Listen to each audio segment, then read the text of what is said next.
पाय उलटे, विलक्षण चेहरा, भडक गुलाबी साडी, पायात छुमछुमत पैंजण आणि ही पिशाच्च योनीतील बाई होती थेट बाळूमामांच्या तळावर.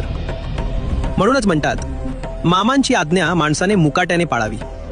एकदा हरी वडेर मामांना भेटायला गेले. मामांजवळ मुक्काम झाला. रात्री जेवण झालं.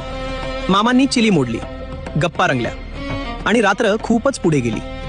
झोपायची वेळ आली तेव्हा मामा हरी वडेरांना म्हणाले, हरी, आज तू माझ्या तंबूत माझ्या कॉट शेजारी झोप.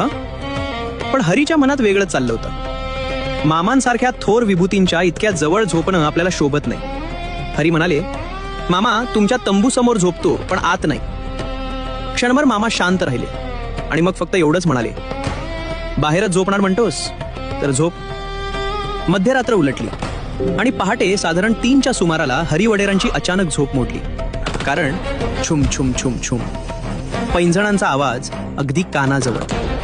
त्यांनी डोळे उघडले आणि जे पाहिलं त्यामुळे भीतीने अंगातून घाम फुटला. एक बाई, भडक गुलाबी साडी, नर्तिकेसारखी चाल, पण तिची पावले उलटी होती. ही बाई कोण होती? त्या बाईने तळावर काय केले? आणि मामा हरीला आज झोपायला का सांगत होते? पार्ट 2 उद्या नक्की पहा, कारण पुढे जे घडलं ते अंगावर शहारे आणणार आहे. पार्ट 2 पाहण्यासाठी आजच चॅनल सबस्क्राईब करा.